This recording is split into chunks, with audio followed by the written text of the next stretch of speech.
Mic check. Mic check. Mic check. Are we good? Here we go. Here we go. Can you hear me? Go. No echo. What's up? Yeah. What's up, brother KJ? What's good? What to do? Just letting everybody know, we spent the last 15 minutes trying to figure out our echo. Struggle. And lo and behold, it wasn't even our fault, G. It was money's fault. How our producer gonna tell us we the problem when he the problem? You the problem. KJ, producer all in the videos. You know what I mean? Yeah. Look, man, we got a lot to talk about. Yes, we're going to get to the playoffs. Yes, we're going to talk about these games. Yes, we're going to be talking about what's set up. What does this mean? NFC, AFC Championship. But the most important thing that we need to discuss, KJ, we need to talk about who will be the next Seahawks head coach. And it's starting to get real. You feel it. You feel it started here. Now it's really closing in to like, okay, these dudes are legit candidates. You feel the momentum. You're hearing their names more, getting that second, third interview. You seeing it. And so we're getting down to the nitty gritty and who will be the next dude to represent the Seahawks in 2024. Before we get to it, I want to show, because Money put up a poll for everyone that watches the show, and put up that poll. And so we asked who should be the next Seahawks head coach, and 36% of you guys said Ben Johnson, with Jim Harbaugh next at 28%, Dan Quinn at 20%, and someone else at 16% with a picture of Mike Macdonald. So KJ, what coach do you want to start off with first? Let's start with Ben Johnson. Okay. The more I hear this guy name, the more I see the numbers they put up this football season. They in the NFC Championship. He's from this Dan Campbell tree. This the perfect match for what we want as an organization. Let me read you these numbers, G. When it comes to this Detroit Lions offense, passing offense, top 5 in the NFL. When it comes to passing touchdowns, they had 30, top 5 in the NFL. Rushing offense, what you think that? What number you think they were? Top what? Top 10. Top 5. Top 5 rushing offense. Only gave up 31 sacks. 27 rushing touchdowns, top five in every single offensive category this football season. I look at Ben Johnson. It makes complete sense. It makes all the sense in the world. Won't a single soul be mad if you bring in a Ben Johnson to come lead this franchise? Back then, it didn't want me. Now I'm hot. They all on me. Mike Jones. That's how I feel about Ben Johnson. Mike Jones. That's how I feel. Why are you so blurry right now? Man, I don't know. Wi-Fi messing up? Come on, man. Tell me it's the Wi-Fi. Chat, tell me it's G blurry. You clearing up. Oh, there you go. You're back. Oh, man. I don't know what was going on. But let me get right to it. I like Ben Johnson. I love watching their offense. But I want you to help me understand something when it comes to Ben Johnson's offense. And you mentioned this earlier in the season. When I see Ben Johnson and that offense, the Detroit Lions, and I'll be honest with y'all, very rarely do we pay attention to the offensive line.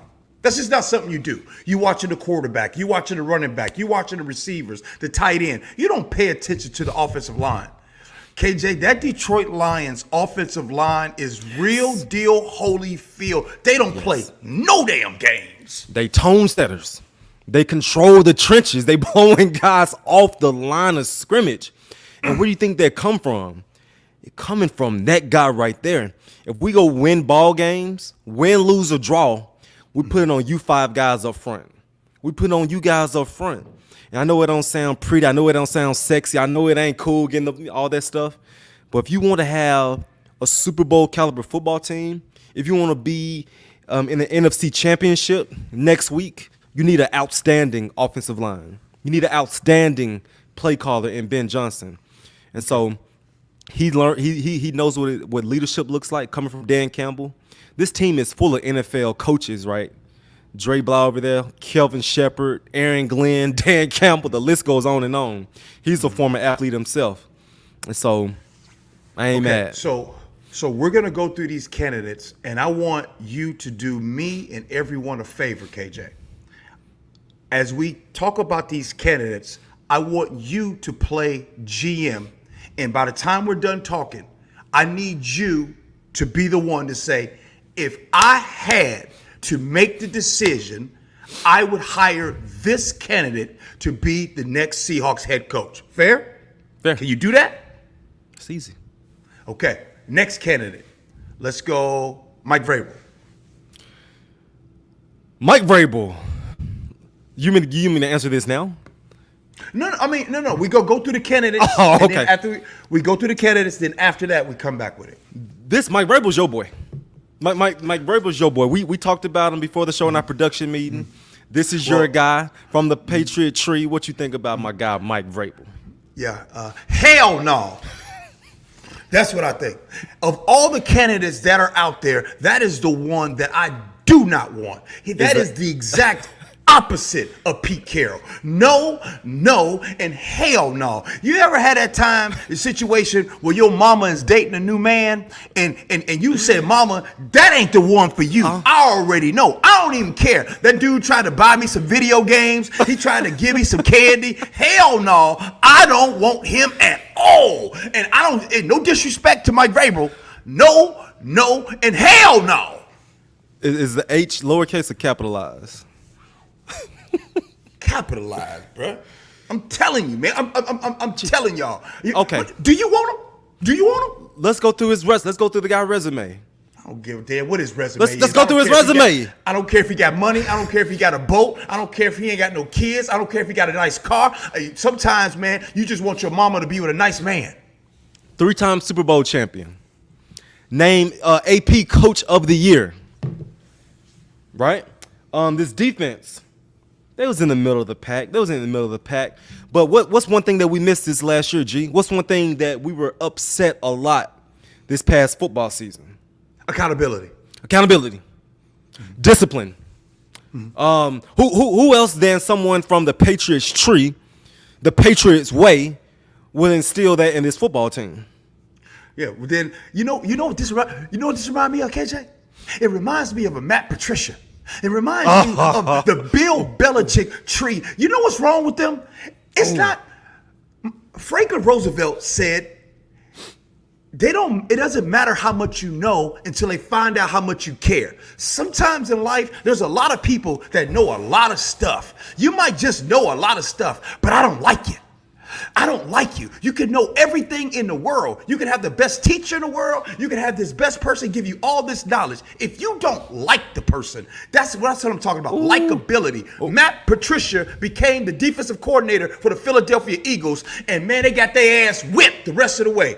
They just got my guy Sean Desai fired on his day off. Who else up on this Patriots tree? Bill O'Brien. You saw what he did to the Houston Texans franchise. Hey, hold on. Stay away from Bill O'Brien. That's the new offensive coordinator for the Ohio State. Stop it. What? What you talking about? Yes, sir. Y'all hired Bill O'Brien? Bill O'Brien is the new Buckeyes offensive coordinator. Yes, sir. So I think it's safe to say that Mike Vrabel not coming here. Okay, but no.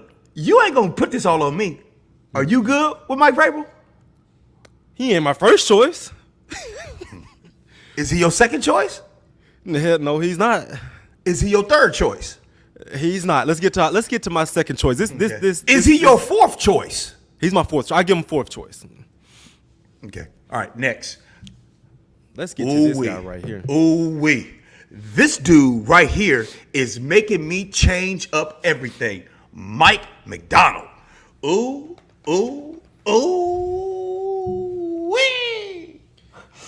Hey, not too many times when you turn on the TV, I said this a few times before, but you feel like it's like 13 guys out there on defense. The offenses are confused. Offenses are struggling running the ball. He's creating turnovers. Gee, for the first time in NFL history, let's go over what this Ravens defense did this past year. Led the league in points with 16. Led the league in sacks with 60. And led the NFL with 31 takeaways. The first time in NFL history has the defense been number one in all three of those categories. And gee, who is he doing it with? He got some dogs over there. He has a Kyle Hamilton. He has a Roquan Smith. He got a big guy at the nose tackle. Other than that, this man is just dialing up some pressures. He's dropping eight. I saw him drop a nose tackle to almost get an interception yesterday. Man. And so you want to talk about changing, making life easy for Geno Smith, making life easy for Kenneth Walker. Hey, we're going to get you the ball. Right. They not about to score. They ain't getting in the end zone. They for damn sure not about to run the ball against us. Come on now. Come on now. I've been on record. I've told everybody that I want an offensive-minded coach. I've been saying that. I've been preaching that because I've been talking about those dudes here, Kyle Shanahan, Sean McVay, being the two best offensive minds in the game. They reside in the NFC West. Yeah. I've been saying I want offense. KJ, it feel like I'm at the club. I feel like I'm at HD, and I'm just dancing. You know what I'm saying? I'm on it. I got one. Bam. I got one, and then bam. Somebody else walk in. And when they walk in, I say, ooh. Mike Macdonald make me say, ooh. Hold on. And I go up to Mike Macdonald and I say, hey, Mike, what you drinking on? Can I get your phone number? Let me holler at you for a second. You know what I'm saying? I want to meet her at the let out. You know what I mean? Mike Macdonald, he has made, okay, I'll say this before we get through the rest of the candidates. Ben Johnson obviously is the top choice. He's the top dog. I'm going to tell you, he's the top dog. Yeah. But you can't say no to Mike Macdonald. You can't say no. You can't say no. At this point in time, it's to the point where that's the baddest one in the club. And he's young. He's 36 years old. Connects with the guys. He's also a former athlete. The Ravens defense, the Ravens football team is just having all kind of fun. They've been kicking. They was kicking ass this football season, blowing teams out. Blew the Seahawks out. Blew the Niners out, if I'm not mistaken. Making it look easy peasy, lemon squeezy. I mean, with this guy as well. But the thing with Ben Johnson is Ben Johnson said he want to be the highest paid coach in, I think, in NFL history. Do you show him the money? I mean, me personally, I'm not stuck on Ben Johnson like that. I'm not stuck on Ben Johnson where we talking about making you the highest paid coach and all that. But I don't want to count the man's money or anybody else's money. I'm not really stuck on him like that. But there's something about the way Mike Macdonald has beat everybody's ass. He beat the Seahawks' ass. He beat the Niners' ass. He just beat the Texans' ass. Like, he making these teams look like freshman ball players, bro. Like, that defense is the way he took things away from C.J. Stroud in that game was incredible. They didn't score a single point in the second half. They scored 0 points in the second half. That ain't easy. That is not easy to do. So I'm a big fan of my guy right here as well. Okay, so Mike Macdonald. Next one, Raheem Morris, defensive coordinator. Go ahead. A lot of people don't know about Raheem Morris. A lot of people do not know about him. He was an offensive coordinator and a defensive play caller. 22 years coaching. The Rams caught everybody by surprise this year. The Rams had two players on their defense that I could name. That's Aaron Donald and Ernest Jones. I couldn't name another two on their defense. And they did what they did this football season. Bobby played with them. Bobby Wagner played with them last year. He liked him? Loved him. He vouching for him. Standing on business when it comes to bringing in a Raheem Morris. Can we retire standing on business? What DK do? That's a cool. That's what all the young folks saying right now. We can't say that with the young folks.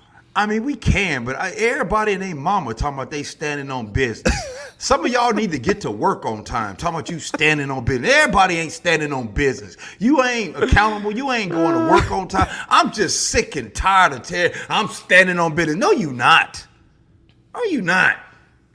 You ain't got no damn W-2. You're not standing on business. Okay. Anyways. So bringing in a Raheem Morris, the chances, it's lower. We could call it, but it's lower on the list. But I'm a big fan of him. And they interviewed him. Yeah. Okay. We got now. I'm upset with you. I'm upset with you. I'm upset with Seahawk fans. I'm upset with a lot of y'all. I'm upset because the next candidate, Dan Quinn, that guy right there. Everybody, Dan Quinn this, Dan Quinn that. Folks asked him to the prom. You know what I mean? Before the playoff game, the Green Bay Packers and the Cowboys, everybody was asking Dan Quinn to the prom. And then Dan Quinn showed up in a busted suit, and nobody wants to holler at Dan Quinn. Your thoughts on Dan Quinn possibly still being the head coach? Because I don't understand what has changed. What has changed people's opinion on Dan? Not a thing has changed with me. You talking about you upset with me? Ain't nothing changed. Get your mind right Saturday night.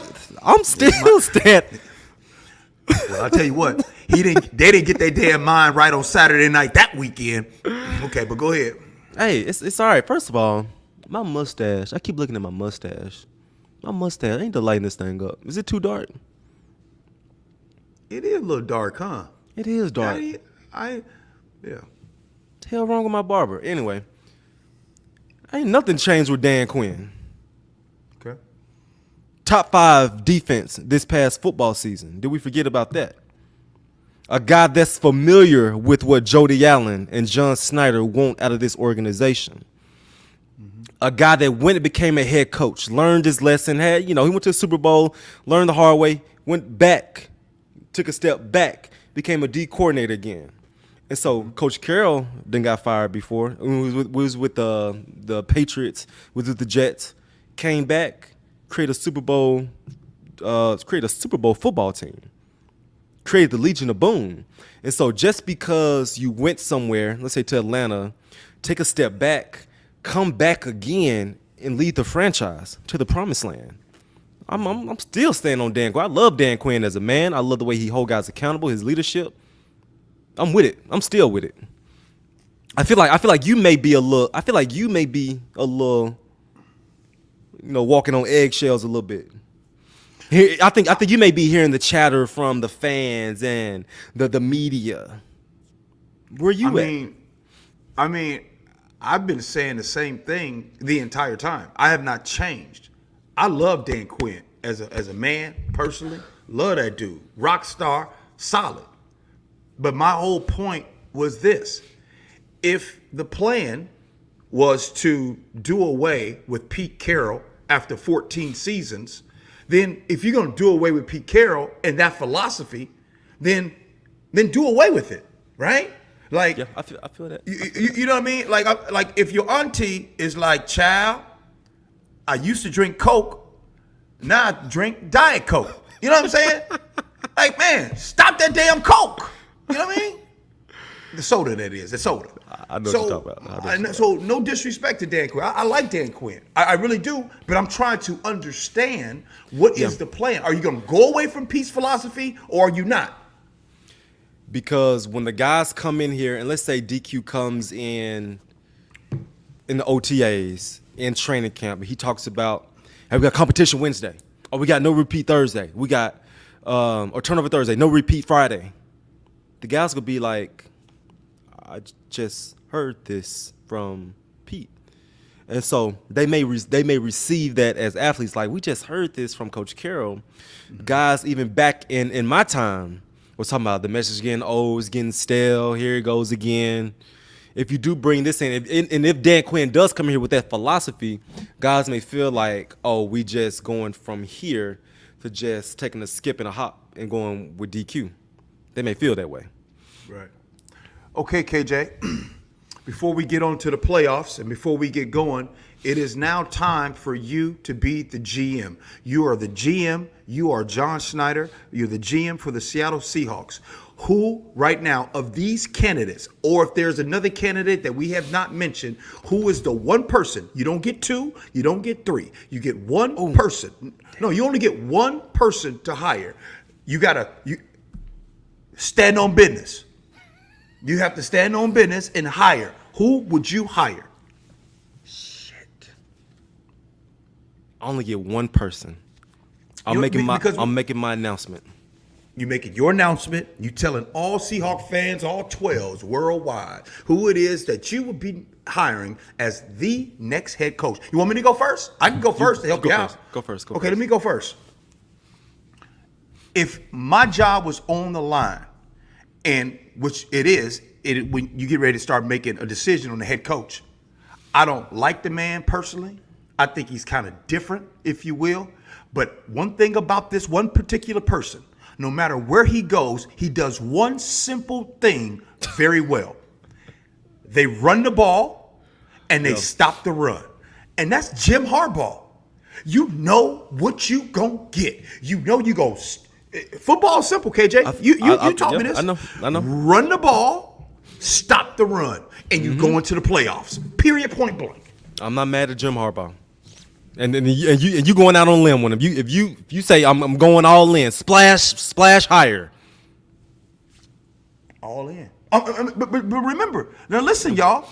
This is a hire that you say. Who is the person, for everybody that's in the chat that's listening right now, who is the one person, if your family's life was on the line, your future, your money is depending on this hire, you mean to tell me you're going to take a chance, or you going to go with somebody that I know what Jim Harbaugh going to do? Everybody going to make fun of his khakis, but don't worry, he going to run the ball, and they going to stop the run. And they going to win. Last week on my radio show, I said Dan Quinn. I stood on Dan Quinn like no other. I'm saying Ben Johnson right now. On Sunday night, Wow. What time is it? 8:23 p.m. I would love that. I would really, really love that. I would love DQ too, but I would really love Ben Johnson. That's my number one. Okay. This KJ all day. I got to keep it a buck. I can't lie. Okay. Go him. So the only bad news, if you hire Harbaugh, is Doug ain't coming to the building. So like bygones be bygones, Doug. Forgive and forget. Doug ain't coming to that building. What would Jesus do, Doug? He'll cuss me if I said that to him. Right. Okay, so there it is. Okay, where you want to get to? The playoffs happen this weekend. We are now down to 4 teams. Which game do you want to start with first? Let's start off with them Buffalo Bills going wide right once again, and Patty Mahomes going to another AFC Championship title game. Don't blame the kicker. That's not the kicker's fault. We can blame the kicker. He missed it. Everybody watching the games. Did y'all see Diggs? On the drag route right in front of his face? I know he saw him. You dumped that ball off to Diggs, and we don't even have this discussion. What about Diggs missing the fade ball? I know. But it's something off with them two dudes, man. Yeah, Diggs ain't as good as he used to be. Something is off. I agree. Something's off with them two. Yeah. And off with Diggs. He don't want to be there. He ain't been the same all football season. Yeah. But and he used to be one of the best receivers in the game. But you're right. As far as Patty Mahomes in the Kansas City Chiefs, real quick, I said it earlier, and I'll keep saying it again: run the ball and stop the run. In this game right here, I know Patty Mahomes will be talked about, Kelsey will be talked about, but them dudes rushed for 146 yards. They were running the ball well. This was the best the Kansas City Chiefs offense looked all season long. When they get to the playoffs, it's money, baby. Them Kansas City Chiefs get busy. Who you got? Ravens, Chiefs. Shit. Ravens, and that's why Mike Macdonald, man. Ravens. Who you got? Ooh. Who you got? Gee, we talking the best quarterback of this generation. The Michael Jordan, the LeBron James of this generation. He cold. I'm not counting him out. I would never. If anybody can figure out this Ravens defense, it's number 15. If anybody can figure it out, it's number 15. You saw he had them Bills fans crying today? You saw them Bills boohoo crying today? Hey, look, man.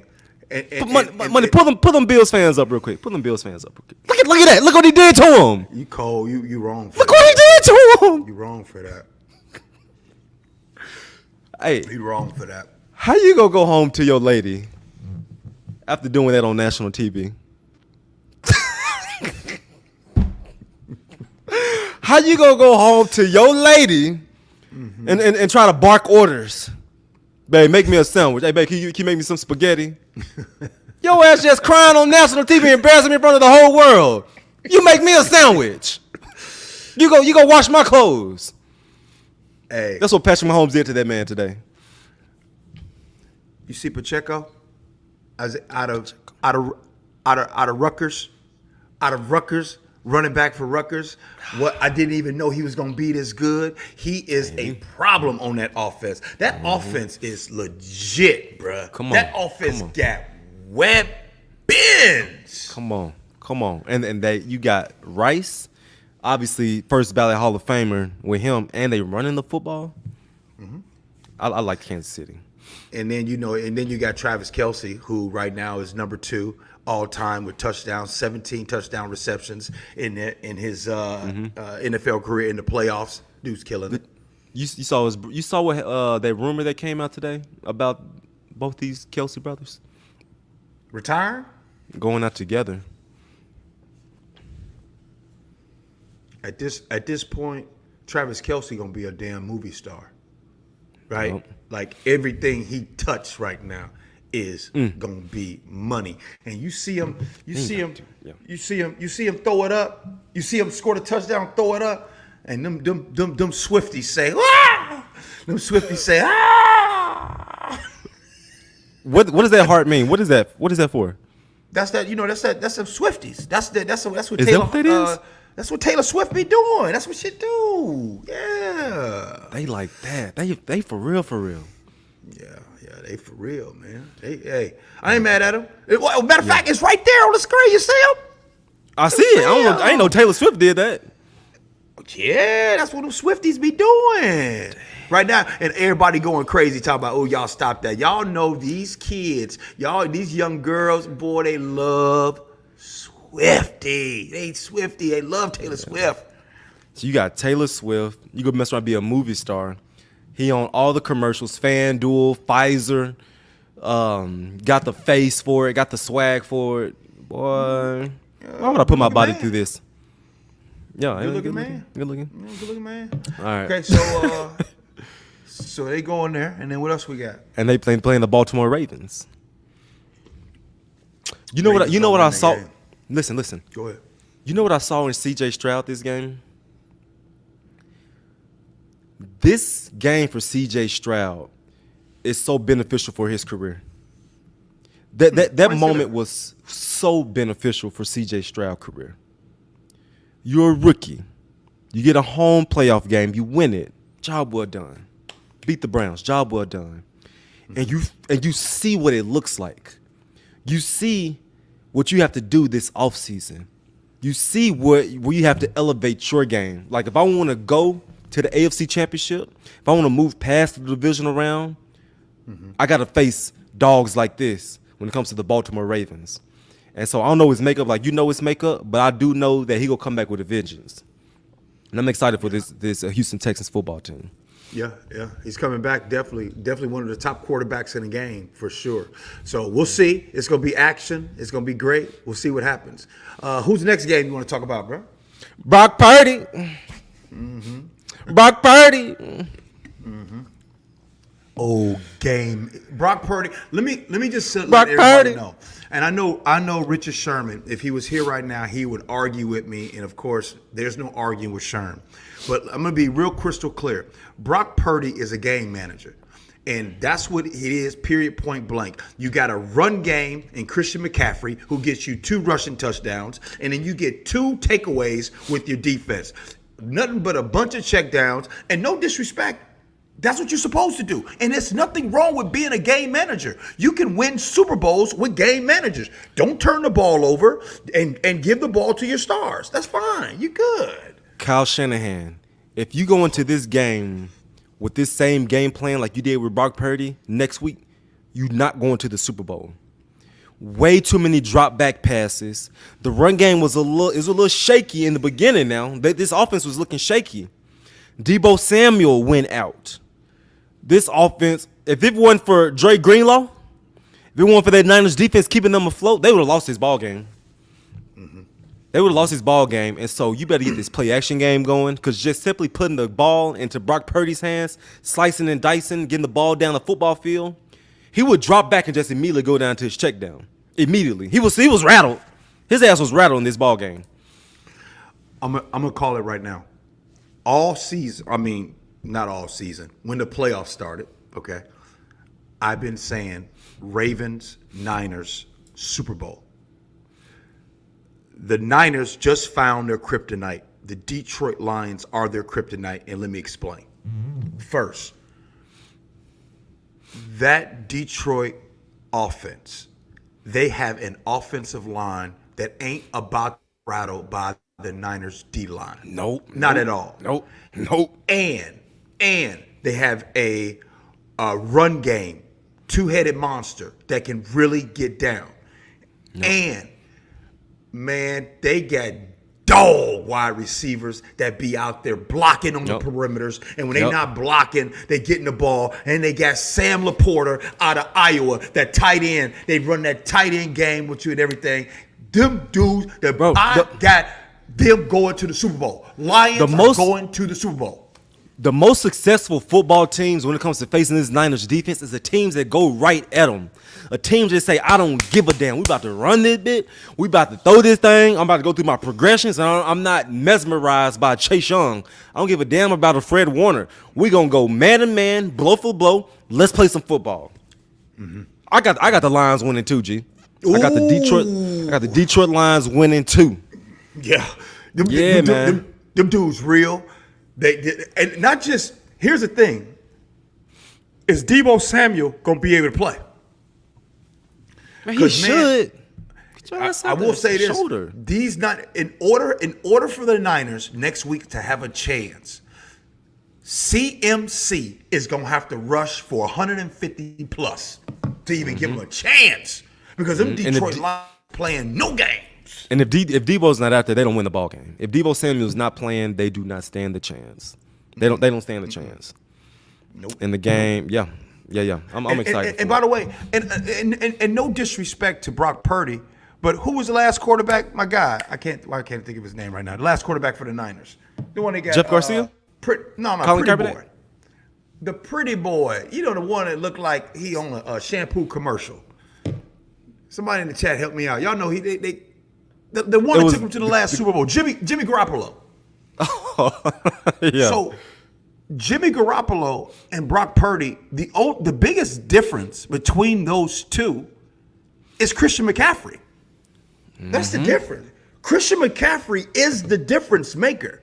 No question about it. And them dudes, I'm telling you, that offensive line. But I want to give you credit, though. You did a whole thing, a whole KJ's corner on the Detroit Lions offensive line. So before people start thinking that KJ is just jumping on the bandwagon, you were talking about them week 3? Talk about the offensive line. I think we played them week 2. Or was it week? Yeah, because we lost the first game. Our first game we won was against the Detroit Lions. Yep, you broke it down then. And boy, when I see that offensive line, I'm like, man, hey, Nick Bosa, Chase Young, get ready, boy, because them boys ready. Penei Sewell versus Young. Young get a sack on him?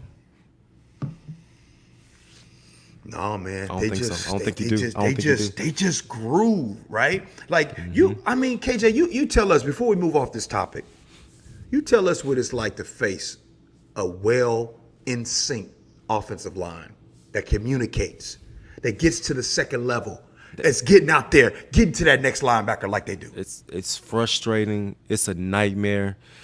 They blocking me. They blocking my 3 technique, and they running up to the middle of the field safety. There's nothing you could do. Dallas Cowboys, when they had DeMarco Murray, when they had Smith, when they had the guy that retired with a heart problem, when they had Zach Martin, Deuce was good, man. Deuce was really good. Rushed for 175 yards, it felt like each and every week. I got the Lions winning, straight up. Straight up. Yeah. Well, what's the next one? And Brock Purdy need to get his fit right, too. But anyway. Oh, what you guys say about Brock Purdy fit? Deion Sanders said it best. When you look good, you feel good. Feel good. And you play good. When you feel good, you play good. And when you play good, what they do? They pay good. But when you pull up with some Bugles, some Wranglers, some Levi's, you setting the tone for the day. Come on. You setting the tone for the day. Look. That's not okay. That's not okay. I ain't trying to roast the man, but let me tell you something, KJ.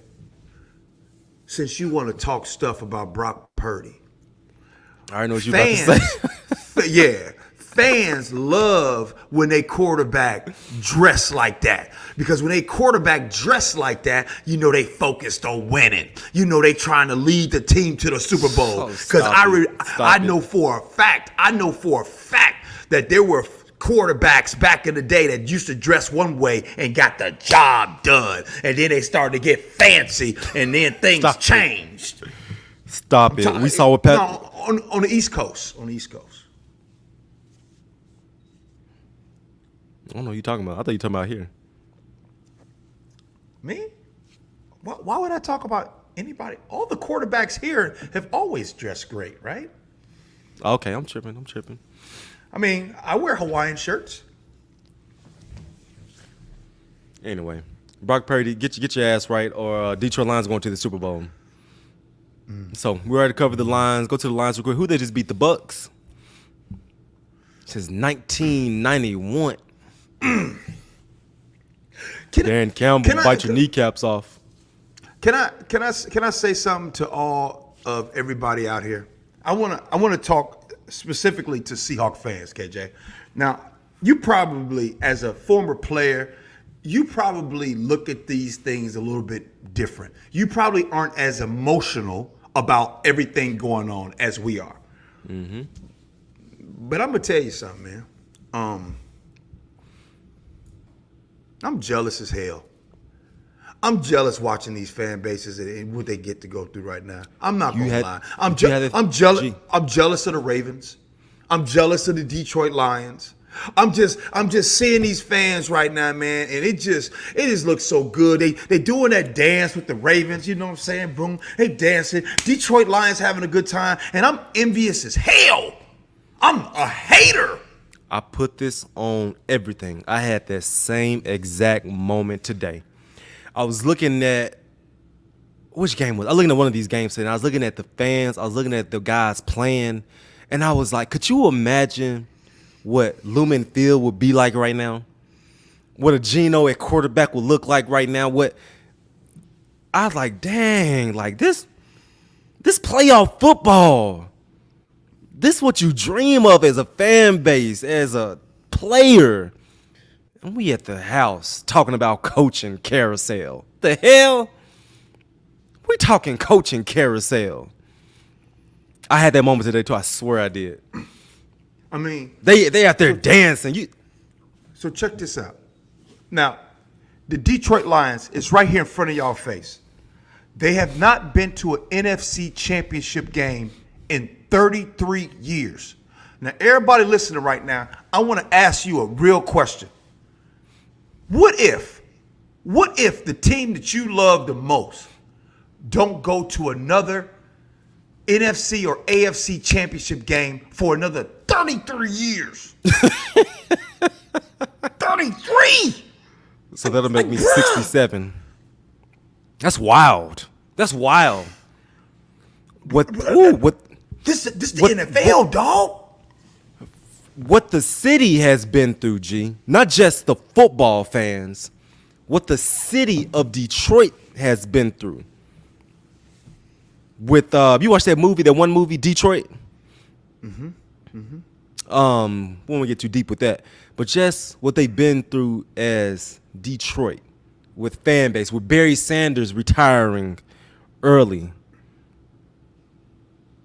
I mean, I'm rooting for him. I think everybody rooting for the Detroit Lions to go all the way. Go all the way and win it.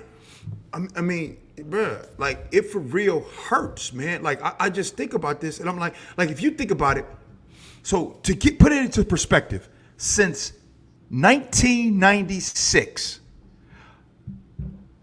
the Detroit Lions now have one conference championship appearance. The Dallas Cowboys have 0. Listen to what I just said. Let me say it again. The Dallas Cowboys ain't done shit this entire century.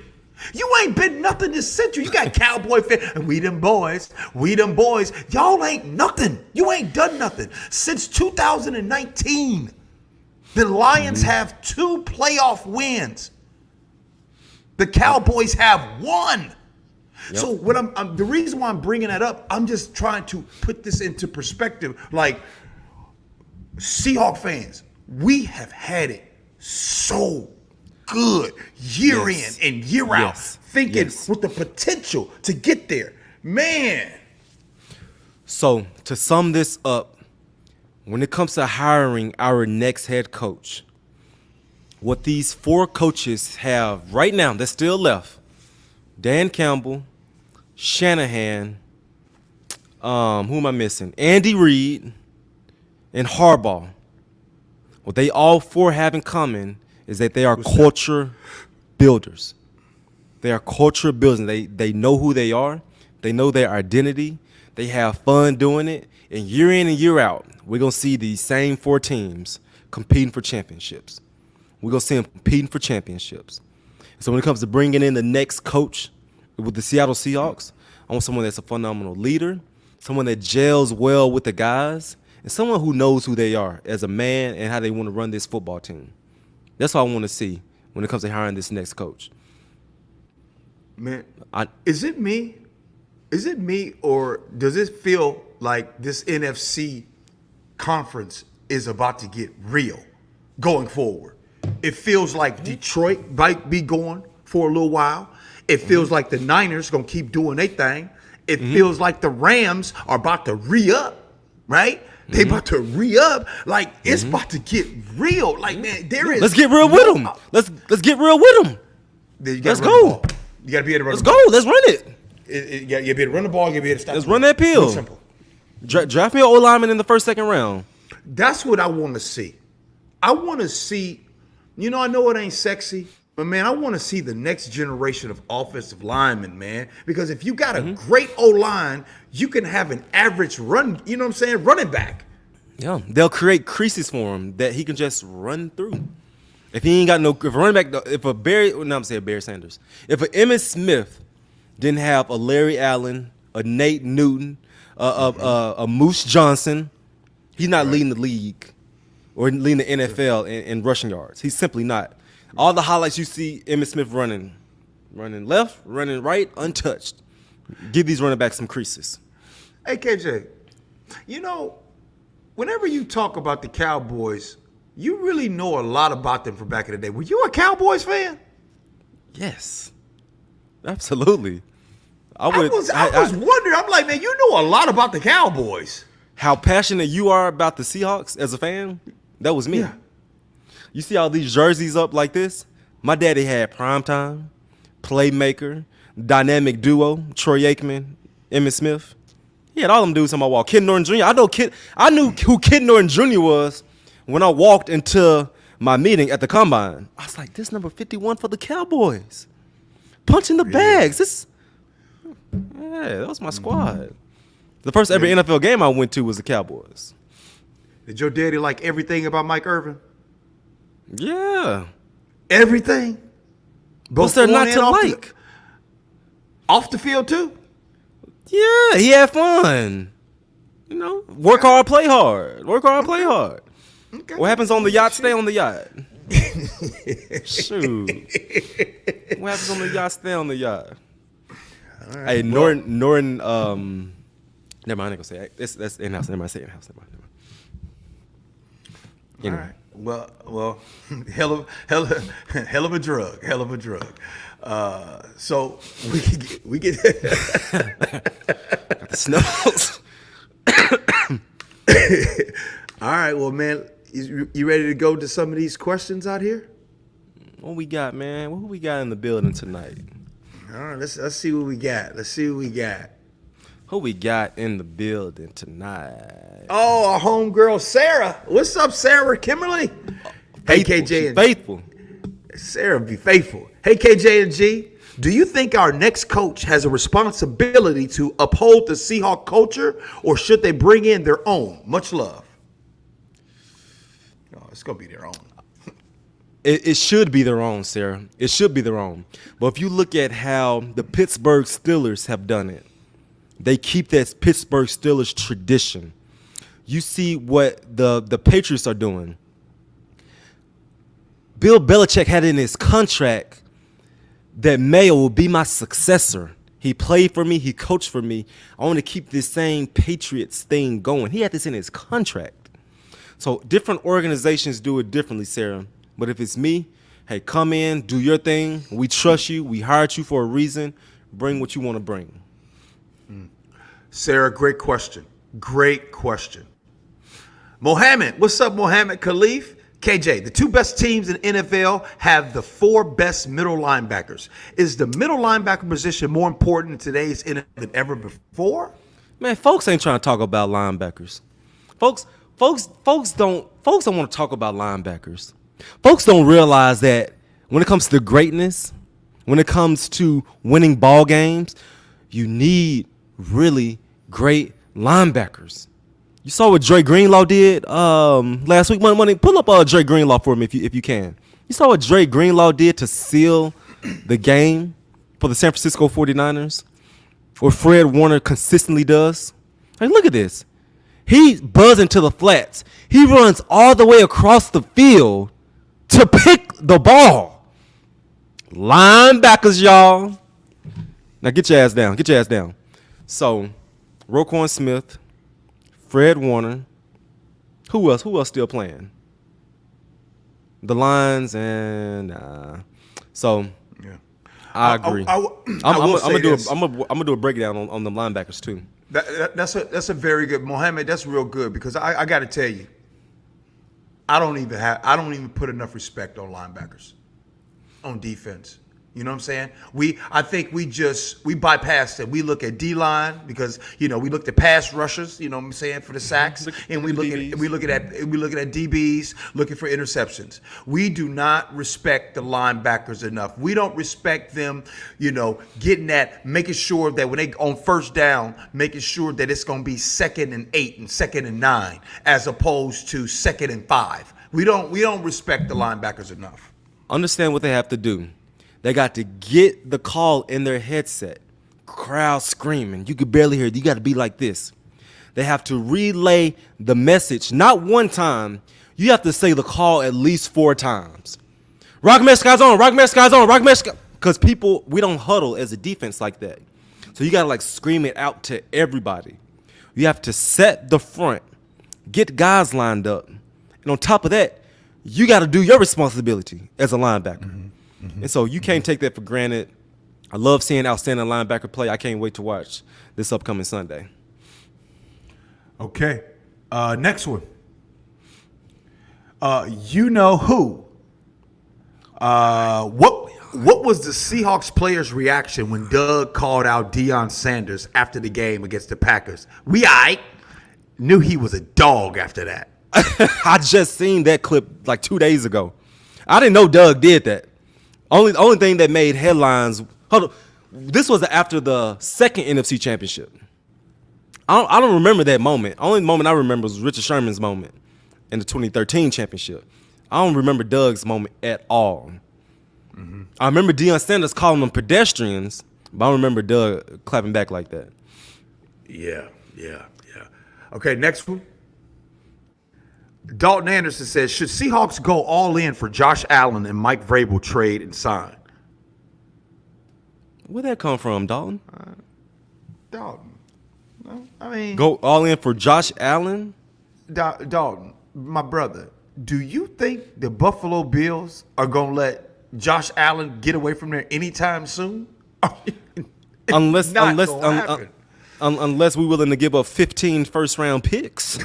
and even then, they're not getting rid of Josh Allen.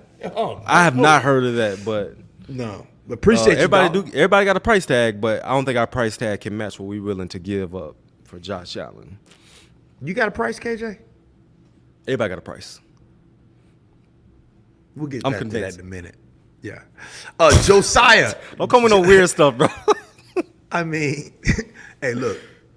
Hey, everybody has a price. Everybody come to the podcast. They know G gonna ask. Oh, you know what? Hell no. Okay, hold on. Josiah, hold up. What you talking about? Everybody. Everybody don't have a price, KJ. Everybody does have a price. You mean you seen the movie Indecent Proposal back in the day with Demi Moore? You know what I'm saying? And it was $1 million. You know. I never seen that movie. You never seen that movie? No. But you don't say it. What happened? Well, basically, what happened was for real. In the movie, it was a price that was offered for to sleep with his wife. Oh. Yeah, and so that was that was like the thing that was talked about throughout the country. Now, social media wasn't popping then, you know what I'm saying? But if it was, that's always a question. Like, is there a price? So most people like, nah, there's not a price. So if it's 1 million, 10 million, 20 million, 40 million, 50 million, 50 million, 100 million, 100 billion, 25 now 50, 50 now 75 been now 200, 200, 2.25, 2.5. I retract my statement. Everybody don't got a price. Okay, then. That's what I'm talking about. I knew you didn't want to go there, boy. I got one for you though. I got one for you though. What you talking about? No, I'm just playing, man. Go ahead. Next question. Okay. Hey, hold on, real quick. $1 billion? Chill out. We're not entertaining that. Okay. All right. Josiah, go, man. Read the question. Josiah says, if I'm applying for a head coach job, I want to know if the team I'm coming in to is just as good a fit for me as I am them. Which team has better talent, depth, culture than the Hawks? Ooh, if damn. I'm Jim or Ben, why do I want to come to Seattle? Our TikTok Hawks might uncover a Tom Cable and catch a left hook. Dang. That's a really good question. So what he's essentially asking, what are the more sexier jobs or jobs that make more sense for these coaches? You know what? Before you answer that, I just want to say, Josiah, I can't stand this question. You know what I mean? Because this is the reason why I don't like this question, Josiah. Because sometimes we be out here in life, right? We like, ooh, that person, ooh, I got to get with that person, Sometimes somebody don't want to get with you. Sometimes you're the problem. Sometimes they don't want to be with you. And so, Josiah, what I'm saying is you making a and stop with that TikTok Hawks. So KJ, let's break that question down. That's deep. Other jobs are the Tennessee Titans. We're better than them. Washington Commanders. I think people would rather come to Seattle than Washington. Next, Atlanta Falcons. We're better than them too. We're better than them. The potential that they have with that offense could be exciting for a coach. Drake London, Bijan, Kyle Pitts, somehow bring him to life. For an offensive-minded guy, I think that could be exciting. And you get the right quarterback in. That could be exciting to go there. We're better than them, though. L.A. Chargers. L.A. is a beautiful, beautiful place. You haven't been. It's always sunny. Vibrant city. Beautiful stadium. The ownership been cheap. It's been terrible this entire time. Okay. Been super cheap. Let's talk about the offense. They got a Herbert, a Mike Williams, older Keenan Allen, Austin Eckler about to be a free agent. They got some guys on defense. That job is desirable. Let's keep it a buck. That job is desirable. Okay. Carolina Panthers. You know what? Hold on. I'm gonna throw you a lob real quick. I want you to come dunk this. Truth be told, let's explain the Seattle Seahawks organization compared to others. You know firsthand, it's not always about the players. It's not always about the coaches. It is about the organization. And if there's one thing that is A1, Josiah and everybody else, this Seahawks organization is top class. And I'm talking about the little things. I'm talking about the player. So many years I've seen players come to Seattle and they be like, man, I get the socks. I don't have to sign for the socks. I get all of these different things. The equipment staff, shout out to EK, Eric Kennedy, they take care of you. That building takes care of you. The berm, the training camp, everything. This organization is top notch. So as far as Josiah, as far as a coach coming in here, that coach is coming into something beautiful. I couldn't have said it better myself. Next question. I ain't got nothing to say after that. Mohammed says, Kyle Shanahan reminds me of a young Andy Reid, always getting close to a Lombardi, but the quarterback can't get you over the top. Once the 49ers get a Mahomes, we're cooked. That's why we need to draft a quarterback and more. Ooh. Do the Niners draft a quarterback? Depending on what happens this football season, what the Niners do. If Brock Purdy keep looking average, I think they will draft a quarterback. That's why we need to draft a quarterback. Sherm says that Brock Purdy is more than a game manager. Let me ask you, you're the professional on the show. Is Brock Purdy a game manager, KJ? Here's the problem with this damn game manager thing. Here's the problem with all of it. We all got our different definitions of a game manager. When I hear a game manager, I hear someone that's average. I hear someone that just does enough. I hear someone that goes out to not mess it up. No, I think Brock Purdy is better than that. I really do think he is better than that. So, yes, he is more than a game manager. But Cam Newton has a different definition of a game manager. You got a Josh Allen, you got a Patrick Mahomes. Who the hell is everybody else? Is everybody else game managers? You know what I mean? Mm-hmm. So you got those elite guys. Mm-hmm. Is there a middle of the road type of cat? I don't know. And by the way, I'm not hating on game managers, because if you break it down into husbands, right? I feel like I'm a game manager type husband. And I feel like you elite. You elite. I'm a game manager. Thank you for that. Thank you for that. Would you like some advice on how to get to where I'm at, or are you cool? Yeah. Yeah, how do I get to where you at? I mean, first of all, okay, since you're talking, the first thing I can do is get my bank account. If I get my bank account up there, boy, you know what I'm saying? Hold on. KJ has made, yeah, let me get that up. You know, I got a little pocket change. Man, but I say this all the time, G. I really do say this all the time. And you go back to your first two marriages. I'm not trying to throw you under the bus, but your first two marriages. Mm-hmm. When I married my wife, she said this all the time, and I'd be looking at her. I looking at her like she crazy, but she says, "Just do what I say, and your life will be good." And I'm like, "Who are you talking to?" I'm the male lion. I say this all. I'm the male lion. Who you talking to? Right. But when you really break it down, G, if you just like listen and like, all right, babe, I got you. You become elite.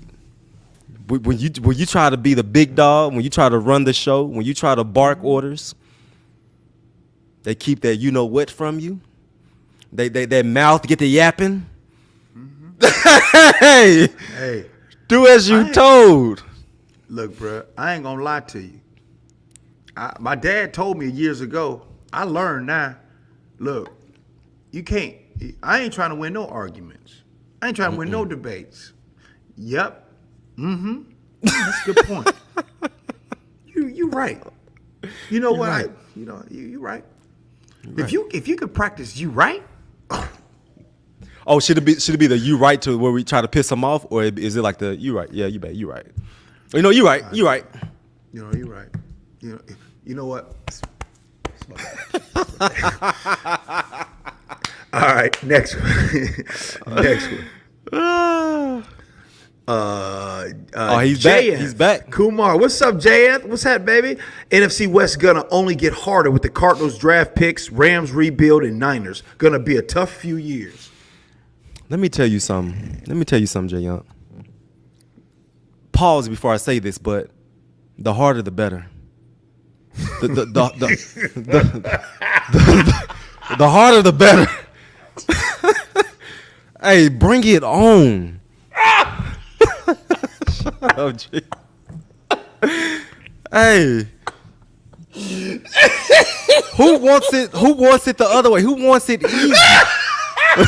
Who wants it soft? Nobody.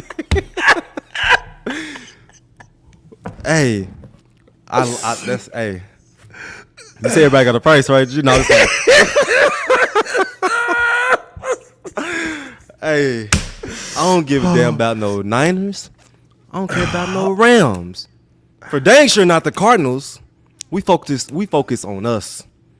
This free agent, this coaching hire, this draft. Let's get it. Yeah. You got the hair standing up on my forearms talking. Ain't nobody worry about them other teams. Oh, shoot. Man. Shoot. I don't know how you found this so funny. All right, next question, man. Next question. Oh. Mohammed comes back and says, KJ, did you see an injured Frank Ragnow move Vita Vea off the line for the Russian touchdown? Oh my goodness. I missed that. Do you see it, G? I missed it too. I ain't gonna lie to you. I didn't pay attention to it. You can't move no Vita Vea off the line, man. Come on now. You can't move no Vita Vea off the line. What'd you call him? Osu? Oos. Yeah. You can't move no Oos off the line, especially him. Man, nah. Hey, no, that line scheme, they ain't playing. Hey, but Panay Sewell, they got Ooses over there too, though. You feel me? Ooh. They got some Usos over there too. Panay Sewell, shout out to all my Samoan brothers and sisters out there. I want to go visit those islands, man. I want to go to Bora Bora, French Polynesian islands. You ever been out there? I've never been there. Nope. Nope. Any desires? Oh, absolutely. Come on, man. I mean, I got a lot of, you know what I'm saying, poly homeboys, Samoan people, brothers and sisters, man. Hey, greatest people on the planet, man. Solid people. If they rock with you, they rock with you. But you know you know what's always funny about Samoan culture, man? It'd be funny how the mom be running things. You know what I mean? Like it's they word. Loud, running they run it. You know what I'm saying? Like it's they word. So no, it's love, no doubt. All right, what we got next? Just Ed, what's up, Just Ed?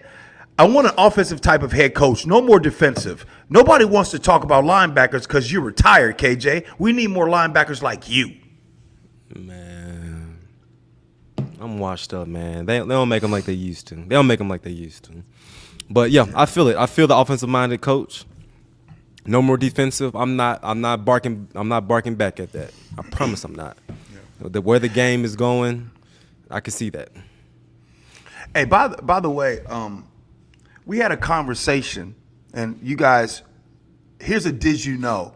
And I got to give Mike Salk credit for this entire conversation. This was his conversation. I asked you, I don't know if you remember. And here's the question for everybody listening and watching. The tip, right? We just celebrated, 10 years since the tip. Just matter of fact, that's Richard Sherman's tip. And there's two questions on there. One, what happened to the tip? Who caught the ball? And two, what down was it? Does anybody know what down that it was on? And I didn't find out what down it was until just the other day. Shout out to Mike Salk. Money, play that.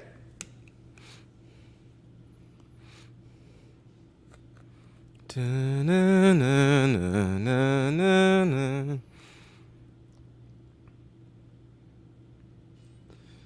to decide the receiver like Crabtree.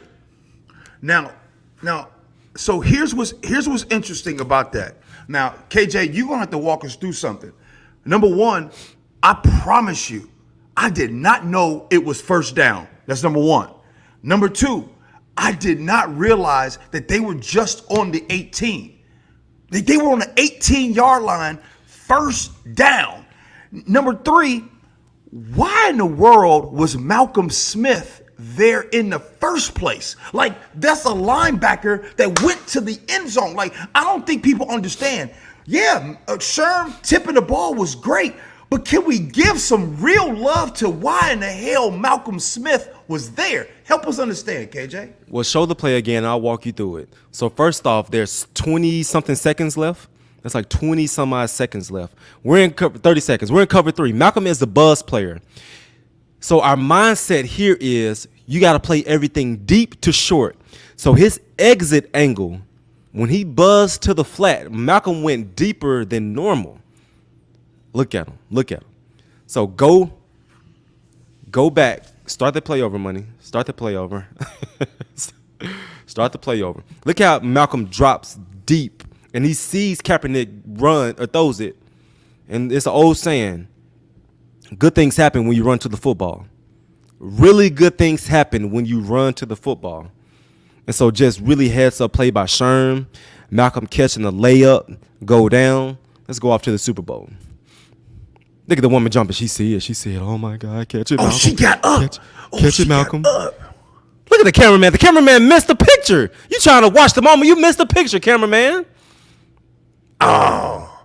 But anyways, not many people knew that was first down. I did not know. Matter of fact, KJ, you didn't even remember. What down would you have thought it was? A third down? A third down. A third down? I just didn't realize, like, if he tips that and Malcolm Smith is not there, they second get down. Just second down. Clock down. stopped. Yeah. It's crazy. Anyway, all right, Iconic. let's go. Iconic. FaZe Chump says, so I was watching the Seahawks versus Saints game in 2013 on Monday Night Football, and I couldn't help but notice how every time the Hawks were on D, there was always 11 hats flying to the ball. Which of these coaching candidates could bring that attitude back to the D? FaZe Chump, I kid you not. Out of all my games of watching the Seahawks defense, that Monday Night Football game is top 5 in my books. It may be top 3 in my books. The way we were flying to the ball, Drew Brees, Darren Sproles, Mark Ingram, Jimmy Graham coming in our house. Really good offense. They about to put up points on us, so they think. Whew. You talk about how can we get back to that? Which coach can get us back to that? It's not even a question. It's not even a question. Bring my guy from Baltimore here today. Fly him on a PJ. Well, I guess they got a game. But just hire him today. I know they can't hire a coach before the game, but he could bring that attitude back to this defense. Can I ask you a question? Do you think that John Schneider knows who he wants to hire already? I think he got his top 3. I think that coordinator's in there too. Who you think the top 3 are? Who I think the top 3 are? Who you think the top 3 are? DQ. So don't nobody trying to say KJ said these are the top 3. This is a speculation. I ain't talked to nobody. Who I think is they about to cut it off. As soon as I start talking, they gonna cut off the think part. Macdonald, DQ, Ben Johnson. That's easy. That's easy. Okay. Yeah. All right, next. Good question, FaZe. Crystal says, why don't you do a show on Saturday as well as Sunday? Ooh, get 'em, Crystal. Get 'em, Crystal. I'm gonna let you have that one, G. Hey, because we want to save all the thunder for Sunday. You know what I mean? We might say some stuff on Saturday, and we don't want to have y'all tired. We got y'all used to being here on Sunday, and some of y'all, when you wake up on Monday morning, you get the chance to watch this. That's why, Crystal. I say we give the people what they want. She wants Saturday. Let's give her Saturday. Man, some of y'all going out on Saturdays. You know What what people I'm saying? going out in Seattle on a Saturday? Man, they going out, bro. They going to X Stadium. They going to all the different spots out there, man. You know what? Speaking of X Stadium, I want to go check that out soon. You ever been there? Yeah, I've been there. I want to just go, wifey, me, you, wifey, your wifey. Let's go get some dinner and go check out X Stadium one night. You want to go this Saturday? She got plans this Saturday. Let's go. I'm like being dead serious. Like just go, like, you know, you feel young again, see the crowd. Yeah. I'll let you get the bottle. yeah. All right, good question, Crystal. Next question. Good question, Crystal.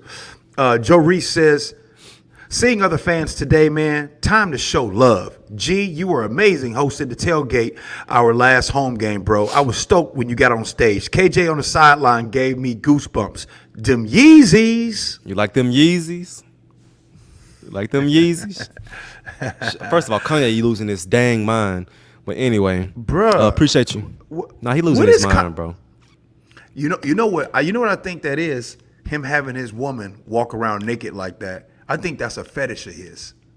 No, bro. Like I think that's so disrespectful, man. Bro, she got a mask choice. on.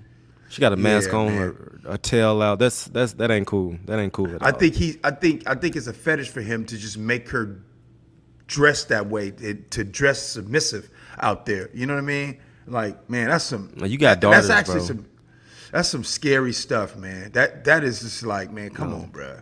I mean, if anybody asks me, I love, cause that's my guy. He got me through some times, but just seeing the way he transitioning these last few years is, nah, bro, that ain't it. That ain't it at all. Bill Cosby got me through some times back in the day. I don't care. Fat Albert, Cosby Show, all those things. But you the type. You the type. You probably wouldn't watch a Cosby Show now, will you? I don't watch the Cosby Show. Wow. Cannot watch the Cosby Show. See, I can still listen to Kanye. It's like some people cut off R. Kelly, Michael Jackson. Okay, stop right there. I ain't gonna lie to y'all. I can't turn off Mike. I can't turn off Michael Jackson, man. I just can't. Off the Wall is one of the greatest albums. I just can't. Living off the wall. All right, hands down, favorite Michael Jackson video. Go. Off the Wall. Really? Video? Yeah. Oh, video. I thought you said song. Music. Oh, video. music video? I mean, Thriller. Come on, man. I mean, So Thriller. easy. Thriller. It's not but even. It's amazing though. Outside of Thriller, give me one outside of Thriller. Do you remember time when you fell in love?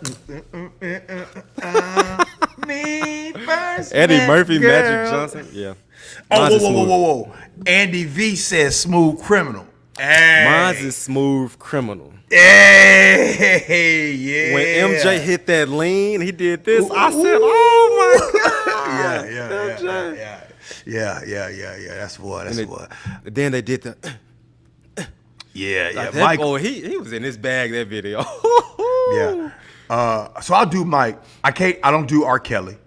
Nah, them songs that he was singing, nah, bro. Nah, yeah, straight up. No, I can't do R. Kelly. I can do Mike. You never liked Kanye like that. Whoa. Are you? Oh, you from Are you kidding Chi-Town? me? Yeah. You from the city? Yeah, and remember the person that wrote Jesus Walks, right? Mm-hmm. We grew up together. That was my neighbor. We literally played together as kids. If you heard of Rhyme Fest is he and I grew up together. And when we was younger, we be playing sports and he always beatboxing. I said, man, shut that beatboxing up. You always want to beatbox and try to rap. But anyway, okay, next one. Lynn K says, I'm off topic, but KJ, when are the sage green hoodies going to come back in stock? Love what y'all do every week. I don't know, Miss Lynn K. We do need to bring them back.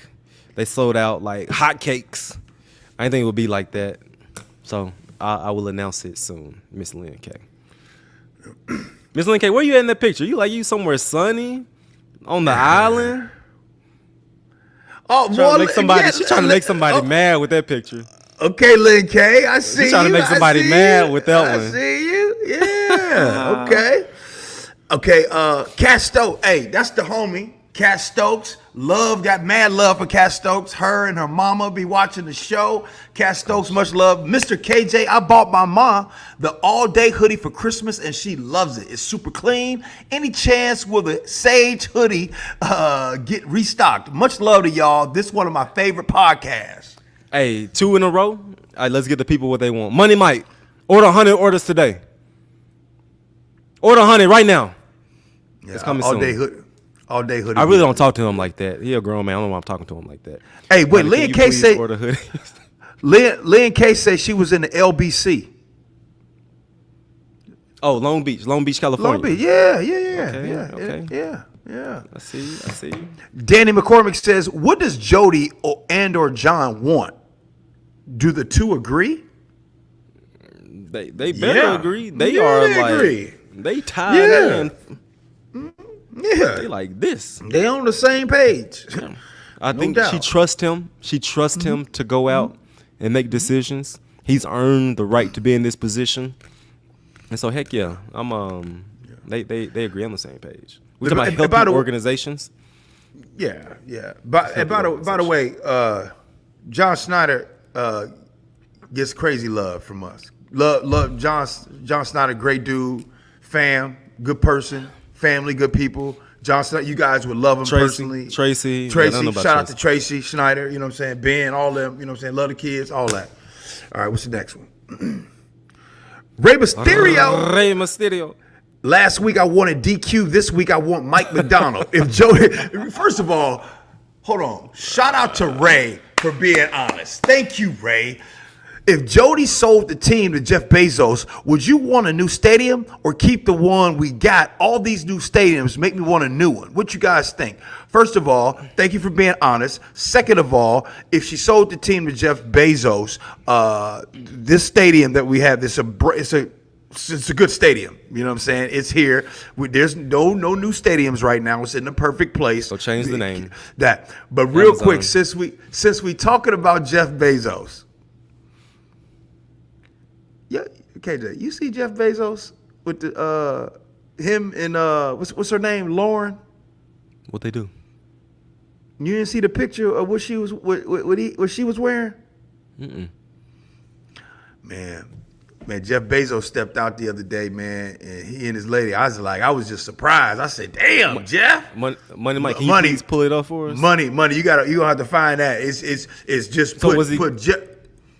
Was he clean? Was he on some weird stuff? No. He was clean. They was both clean. They was both clean. As a matter of fact, let's have this conversation. Maybe I'm old school, right? And I don't know about you, but am I being like, is this the new way now? Is this the way ladies or people are dressing these days? Because I thought like, ooh, but maybe I'm just old school. And I don't know if Money found that picture, but man, I was like, ooh wee. So she had him out. She was feeling herself. Yeah. Oh yeah. She a billionaire. Feel yourself. Talk your talk. Oh, damn. Oh, talk about feeling yourself. That's what I'm saying. Like, so I'm asking people, like, is this the new style these days? No, for real. I'm not judging. By the way, I'm not being disrespectful. I'm not judging. I just want to know, is this the new? Well, we can't put our brains, G, to how billionaires think, right? We can't even think what goes into when they pick out their clothes. They have to come correct every single time they step out the house. They can't throw on Ugg slippers and sweatpants. So pull that picture up one more time. Okay. So, if let's say I do become a billionaire, I would let my lady walk out the house like this. But you got to keep that coat on. You can't take that coat off. Keep the coat on all night. Mm-hmm. But you know, that's as far as it goes. You come out the house like that. So here's my question. Do people now? I do believe wear what you want to. I'm a firm believer in that. But I also know how other people are. You know what I'm saying? Like, for example, if my wife, we came, and let's say we go out to a stadium and we're going to go, right?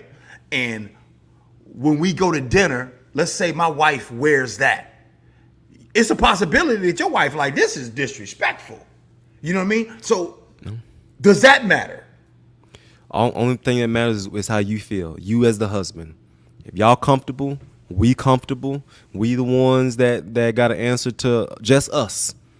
If you cool with it, to hell with it, what everybody else think. That's straight up. Straight up. Yeah, we said this last time. Most people base how they move based off the opinions of others. Come on now. True. Come on now. Yeah. True. Okay. Next. No, she did that with that outfit. That's a fire fit. Now, just. It's not a fire fit. Oh, it's a fire fit. I'm just trying to ask everyone, where are we at today? You know what I mean? Yeah. Like, where are we at today? Like, is that an okay fit to wear? I guess I should ask the ladies out there, is that an okay fit to wear? Are you guys saying, hey, you wear that?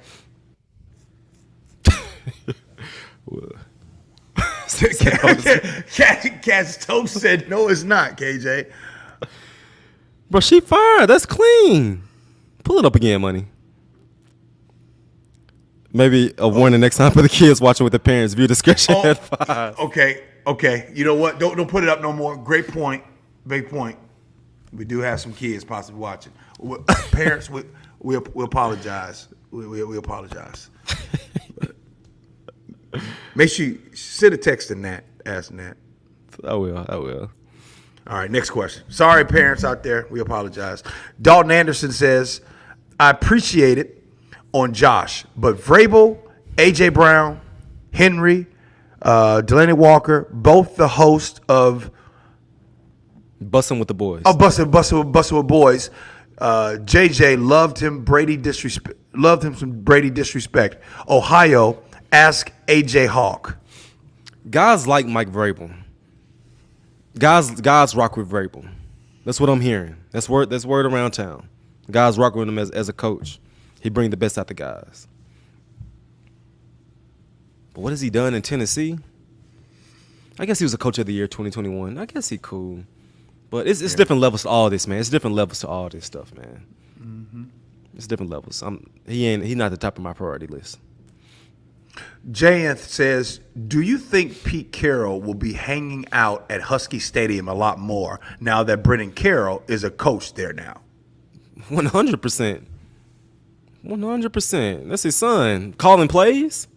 He for sure gonna be there right in the suite, having a good old time. I'm gonna be right there with him, having a drink. I only Coach Carroll drink. Coach Carroll probably don't drink.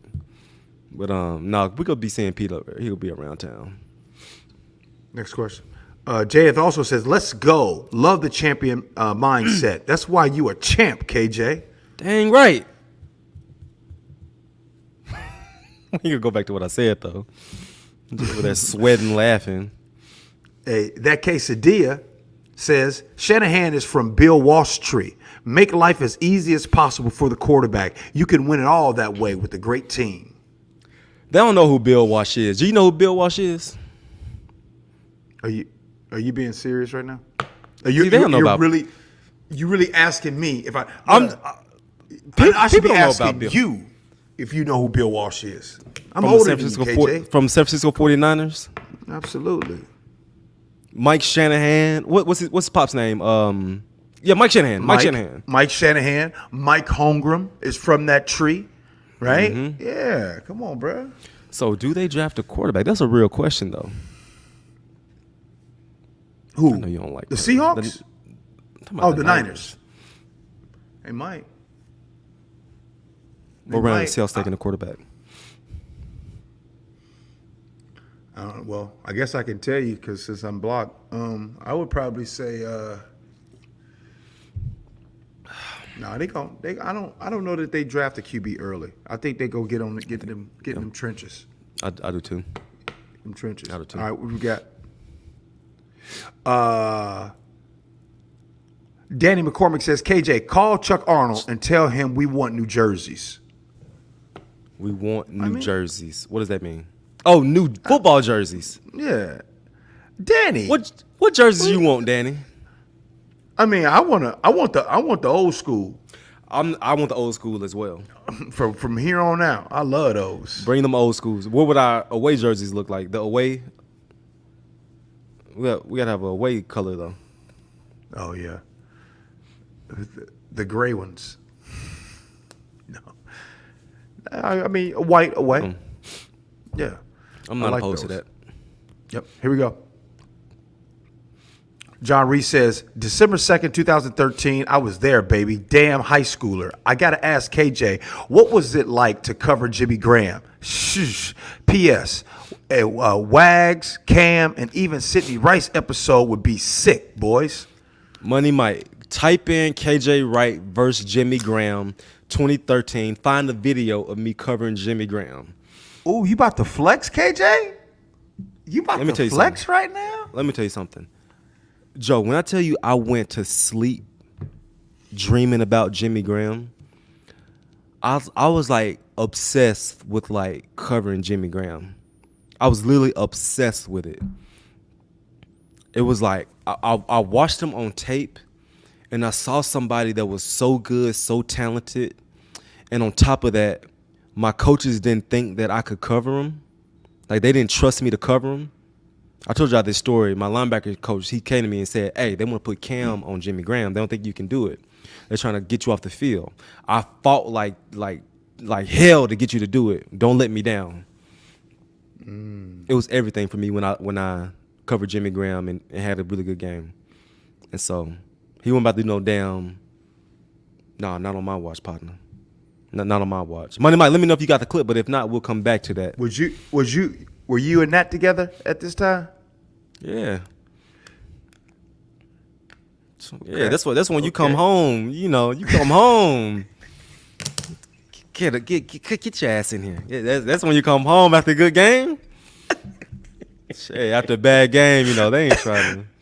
They pretend like they sleep after a bad game. My stomach hurt. Yeah, after a bad game, get in here, boy. But, no, we're gonna play that clip for you if you can. Mohammed says, KJ, are you worried about Abe Lucas' ongoing knee issues? Do we need another right tackle? Listen, them knees ain't nothing to play with, especially at 300 plus pounds. I don't know exactly what's going on with his knee. I know he's getting probably surgery this offseason, but we'll see. We'll see. I know they got a good rehab staff, good doctors take care of him, but I don't know much about what exactly that he has going on. Excellent. Just Ed, what's happening? Did you guys think Tyler comes back as wide receiver number 2, or does JSN take that role over? And with the new head coach, will there be offensive and defensive roster move? I'm referring to the players Seattle has now, not free agency. I want to address the wide receiver 1 and number 2 or number 3. First, I want to just say this. We all know that DK Metcalf is the number 1 receiver. That's just it. Targets, catches. The dude's a bad man, right? But I think that would be disrespectful to even just say Tyler is this or 3 or 2. Like, this team needs Tyler Lockett. Tyler Lockett is so beneficial, not just to the wide receiver room, but to this entire team. Like, you want to talk about a man of culture. And by the way, I'm not lying to y'all, and I swear, in the 21 years that I have been around this team, I've never met a Tyler Lockett in my life. I haven't either. I swear. I swear. I've not either. I swear. I've never met anything same dude since like day it. one. Same dude since day one.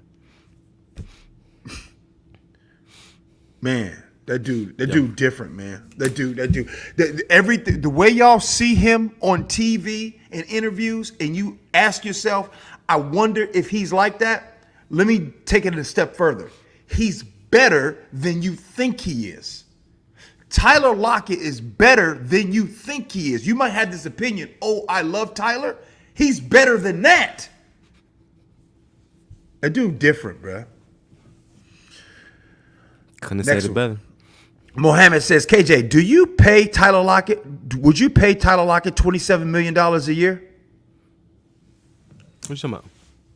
Next year, he's due up for $27 million. Pay the man. Pay the man. Pay the man. Yeah, we don't. Hey, another rule on here on KJ All Day. We do not talk about who should get cut, and we do not talk about people's money being cut. You can't never count or shortchange another man or a woman's paycheck. So if you work with your mans or somebody at work, you don't never be like, oh, that person don't deserve that money. You can't count the pay. Who you talking to, KJ? I'm trying to find the clip of Jimmy Graham. Oh, okay. Here we go. Next one. Just Ed says, KJ, on some real shit, would you ever do a raffle for a signed jersey by you? Of course. Oh yeah, we got some plans. Okay, next one. Dalton Anderson says, why the lies about Vrabel? What Brady, Busting the Boys said, AJ Hawk, Ohio State, Texans, Pats, Steelers, all loved him. Henry, AJ Brown, all said great things about D-Hop. Look. Hey, Dalton not playing about this Mike Vrabel thing. He is not playing. Hey, listen. Oh, before I say something, we're going to find a way where we could somehow stream people in while we're talking. Get people in and out, in and out. But the G said that. I ain't say that about Mike Vrabel. You ain't talking to me. G said that about him. Sure did. And guess what? I'll say it again. Okay.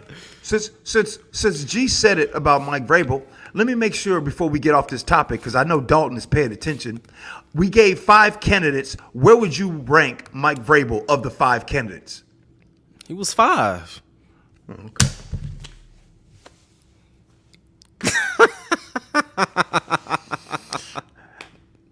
Next question. Josiah, what's good, Josiah? How appealing is Jim Schwartz knowing he is 7-1 against Kyle Shanahan? In theory, if I'm good enough to sweep the Niners every year, isn't my team good enough to make a deep playoff run every year? First of all, I'm a huge Jim Schwartz fan. Huge. He was the head coach with my partner. Hold on. He was my coach. He was my partner's coach when he played for the Lions, head coach back in the day. I do love that dude. But head coach for the Seahawks? Nah. Yeah, I would say a hell no to that. Yeah. Mm-mm. Yeah. Snooze. Okay. I'm falling asleep even thinking about him. Okay. Mohammed says, you have to score a touchdown to win $1 million.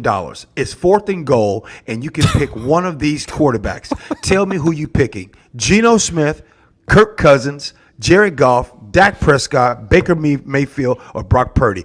First of all, Mohammed, boy, this is a real good question. So this is only a question that KJ can answer. Kirk Cousins. I'm taking Kirk Cousins. Touchdown, $1 million, 4th and goal. It's something about Kirk. He nerdy as hell. He corny. He's slow, stiff. when this situation, give me Kirk. Yep. Next He one. gonna do something goofy. He gonna scramble, and he gonna find a way. That was easy. Second G, hold place up, G. would be Who second you place would be Jared Goff. Now I'm with you on Kirk Cousins. Second place would be Jared Goff. Yeah. Where you got Geno at? Peter says, "What's up, y'all? OC, offensive coordinator for head coach, and Jim would be the best fit for the team, in my opinion. Do you think that's a possibility to happen?" OC for head coach and Jim Harbaugh.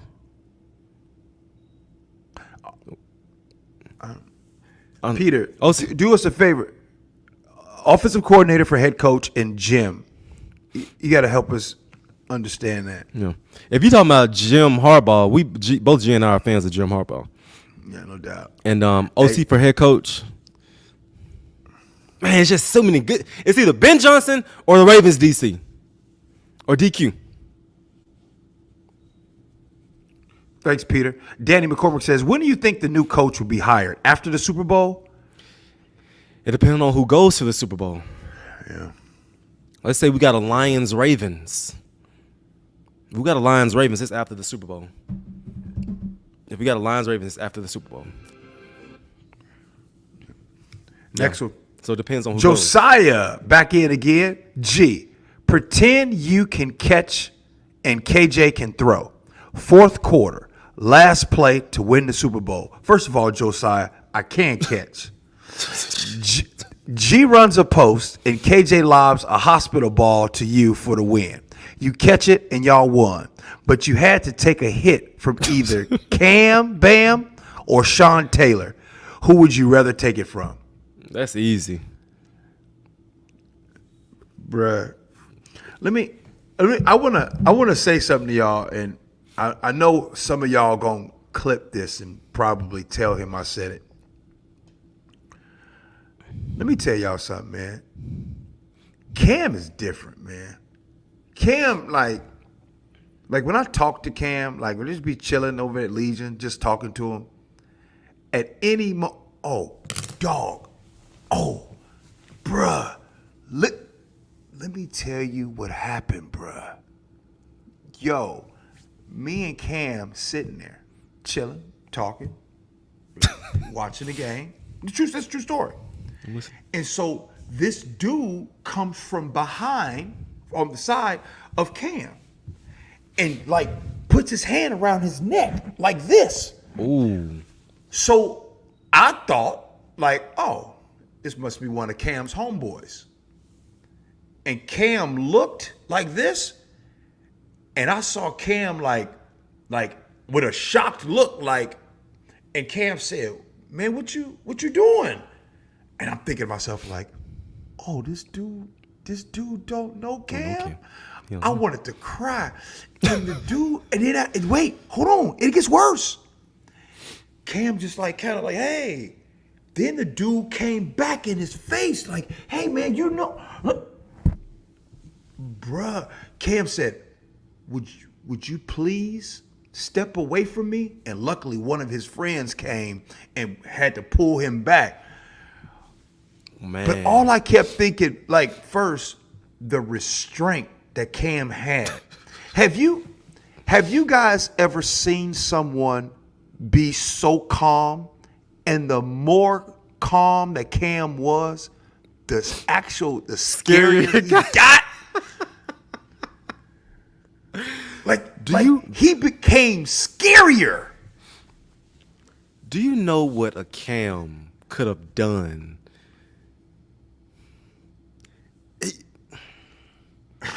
This man is one of the most violent people to walk the planet.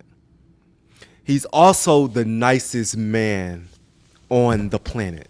Yes. How do those two things go? How do those two things go together? How do those two things go together? With one,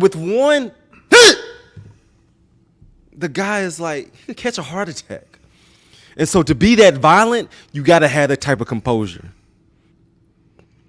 So to answer your question, Josiah, I think G would want to take a hit from Sean Taylor instead of Cam. May he rest in peace. You know what I'm saying? But that Cam different, man.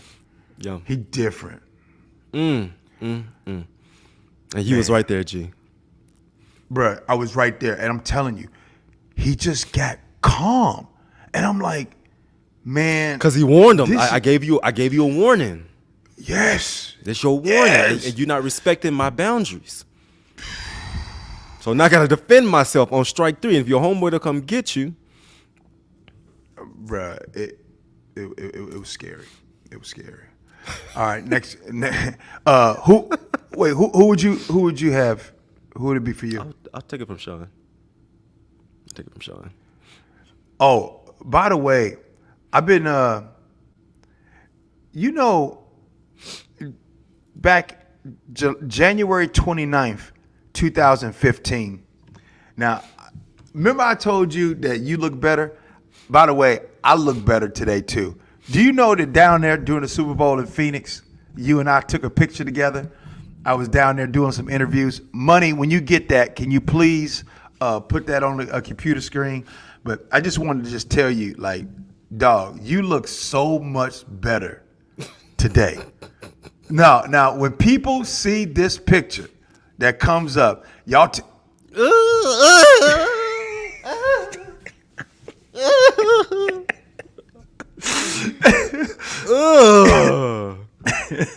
Okay, I'm about to roast you first, then me. Your mustache, F-, that suit, boring as hell. Where's your beard? Where's your hair? You look like you 25 years old. And then me, trash, red shirt underneath a Seahawks shirt. Why do you have a red shirt on? The hat, garbage. I don't know. I'm not smiling. I'm not. My chin strap is. Who was your barber back there, bruh? I can't say his name. He'll get mad at me. But he was in town. Oh.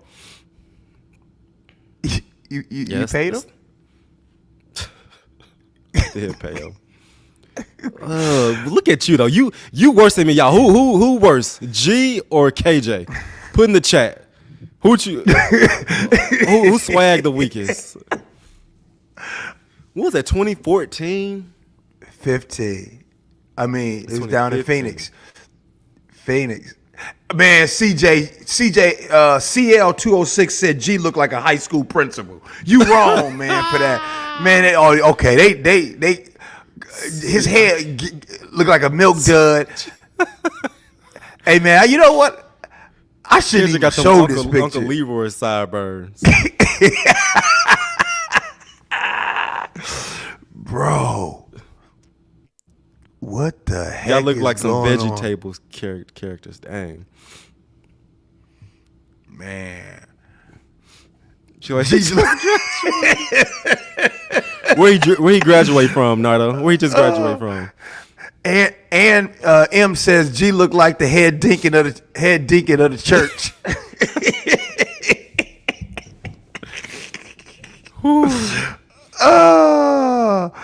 Oh man! Somebody said I'm raising.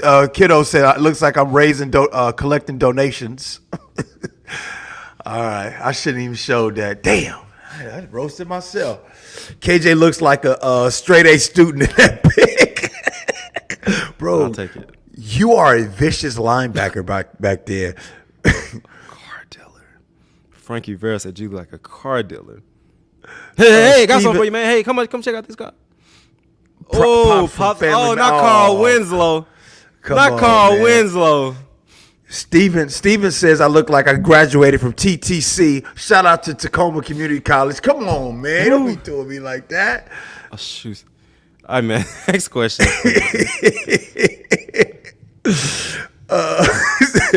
Y'all funny. Next question. Looks like a reverend. How many questions we have left? 3. Mohammed, KJ, did anyone cross the line and trash talk on the field? Example about your parents? That's a good question. Nobody ever talked. The worst that I got was from Trent Williams, and Trent Williams called me a bitch. He said, "Stop acting like a bitch." This was 2019 or 2020. He was holding me. It was 2020. It was 2020. He was holding me. I said, "Hey, bro, stop all that holding." And I went to the ref. I said, "Ref, this man holding me every play." He walked right up to my face. "Man, stop being a little." I said, "Dawg, I don't know where you from. I don't give a damn how big you are, but I don't play that B word, partner. And you probably whoop me in a fist fight. You probably whoop me right here, right now. But you could be talking to me like I'm like I ain't a grown man with 3 kids out here." And so that's the worst that I got was from Trent Williams. Trent Williams a bully, bro. He a bully, bro. He pushed Sherm. He got a penalty yesterday, yesterday. Yeah. That's the worst I got. All right. Next one. Mohammed says, "Gee, what's the biggest mistake that you made on radio?" Man, that's a good question. That's a good question. First thing comes to mind. Y'all ever watched Good Times? Y'all remember JJ from Good Times? Dynamite! Well, Jimmy Williams, I mean not Jimmy Williams, but JJ from Good Times, Jimmy Walker, that is, I was going to interview him on my show. I thought it'd be a good idea because he was in town. I thought that would be good. I had him on sports radio. He comes in. I was super excited. I was excited to meet Jimmy Walker. You know what I'm saying? Can't wait. We're walking into the interview. The interview's getting ready to start. Right before the interview starts, 2 minutes before, he says, "Hey, don't ask me any questions about Good Times, and don't ask me anything about Dynamite or nothing." Oh. Right before the interview. Wow. Then the interview starts. We start talking. He gets on the air and he says, "Hey, Pete Carroll is just not a good coach. Why would he pass the ball at the 1-yard line?" He starts going off about Pete Carroll. Then he starts going off about women's basketball and how dumb women's basketball is. And so the reason why it's the worst thing that I've ever done is I didn't understand. I didn't have any interview skills. So I let him take control of the interview. I didn't know how to stop him. I was just sitting there. And it was a train wreck. So, Mohammed, that is the worst thing that I ever done on the air. And I remember my viral radio moment when Sherm came on there. And Sherm told me before, he's like, "Ken, I can't make no promises. I can't make no promises." Sherm, this for your dog, man. It's for your dog. And boy, when you talk about something happening and not having the skill to get out of it or to fix it, that was me. You learned a lesson that day, didn't you? I learned a lesson, boy. Mohammed says, "Oh, what's next?" Good one, Mohammed. You've been coming with some good questions. Just Ed says, "I hope Tyler already put Adam's house up for sale." Just Ed. Just Ed. Right. Come on. That ain't right. Come on, Just Ed. Alina Dahl says, "You both have great smiles in that pic. Love it. Just be glad you have a good dental plan." You know what, Alina? See, folks like you, I sure appreciate it. Thank you. That sure was nice. Appreciate it. My mama paid a lot for these teeth. I had braces. You had braces, G? I had braces sophomore year. Invisalign, retainers, all that. But I will say this, man. Both you and I, we both had a little glow up over the last 10 years. Absolutely. You know what I'm saying? Like, Absolutely. I look at some of the stuff I used to wear, I'd be like, God, dog, that's terrible. And we could probably do this another 10 years from now. We go look at ourselves like, man, what was I wearing? What the heck was I wearing? No, I'm cool. You know what? No. I didn't find. Look, I'm here now. I can't. This is me. I can't move on from this. I look with everybody wearing. I can't wear all this stuff. I mean, don't you feel comfortable in what you in right now? Like I got my style. I could take it to a new level. I could take it to a new level. Oh, really? I personally could take it to a new level with my casual wear. Like with my date night wear. I'm happy with my suit game. My suit game is good, but with like my date night casual wear, I could up that a little bit. You know what you need to update? Your joggers. I do. Yeah. I ain't fighting that. You know what you need to update? I'm just playing. Man, you already told everybody you don't like to give me my credit. I'm not gonna give you credit on your shoes. I'm gonna give you credit everything else, but not your shoes. Man, come on, man. I'm gonna tell you my Africa story one day too. Oh, you got an Africa story? Not today though. All right. Well, man, look here. We done, bro. Dang, Seahawks got a game next week. Man, why would you be? Damn, Bruh. How you gonna say that? All right. I'm tired of watching these teams in the playoffs, man. Sarah says, "Where's the pearls at?" Come on, y'all know where the pearls are. Keep them things hidden. Come on, man. You know where the pearls at. Hey, we back on next week. So, who will be the last two teams standing going to the Super Bowl? I'm calling it now. Ravens, Detroit Lions. I'm with you. I'm right there with you. Wait, Josiah just put another question up there. KJ, anyone ever tell you that you remind them of Kobe? You do look like Mamba. Give us the fist and the underbite real quick. A much better look than the red tee under your jersey. Man, you see who I'm rocking today? Black Mamba. Love this dude. I get this all the time. Everybody tell you look like Kobe? Everybody tell you like Kobe? Yeah, I look like Kobe. I get it. Got to see him in person a few times. Is Nat back? Yeah, she back. Man, hey, real quick before we go, how'd you do with the kids by yourself? Tell everybody how you just had your younger two kids by yourself. We crushed it. Get on your iPads and I'm ordering Uber Eats. No, I'm just playing. We had a good time. By the way, I had you watch a show. What did you think about American Nightmare on Netflix, y'all? So, y'all need to watch American Nightmare on Netflix. First of all, for that one. Don't. You can't tell people. Oh, go watch it. Yeah, go watch it. Did you like it? True story. I did like it. I went to school for criminology, right? I'm a criminal justice major. So all that stuff is right up my alley. Snapped. I don't want to get too much away, but murder mysteries, kidnapping, all that stuff right up my alley. And so, yeah, watch that.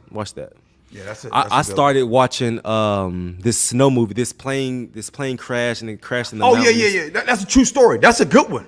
With the rugby players? Yes. I got to finish it. I got like 30 minutes left. Now, look, low key, guess what I'm watching right now? It's a show. It's got to be your taste. It's called Louder Milk. I'm telling What's you, that man. about? It's about this dude who used to be a rock band critic, and he would go around judging rock bands and everything like that. But now he is a former alcoholic, and he runs AA classes, and it's dope, bruh. It's a dope. It's got some little gems in there. You know what I'm saying? Like it's dope. Yeah. So, anyways, well, man, look, it's 9:54. I get to go hang out with the wife for a little bit. All right, man. Enjoy your night. Hey, we back on. I'm doing a KJ's Corner this week. We're bringing my guy, Jordan. Should we tell people we're bringing on? No? We'll keep on the Jordan Schultz, NFL Insider. Figure out what's going on. And we back on next week. Sunday night. So we're going to the Super Bowl. All right, man. All right. Have a good night, y'all. Appreciate y'all joining us. Thank y'all. Make sure y'all like, subscribe, share this with your friends. If you go do something, make sure you do it the right way.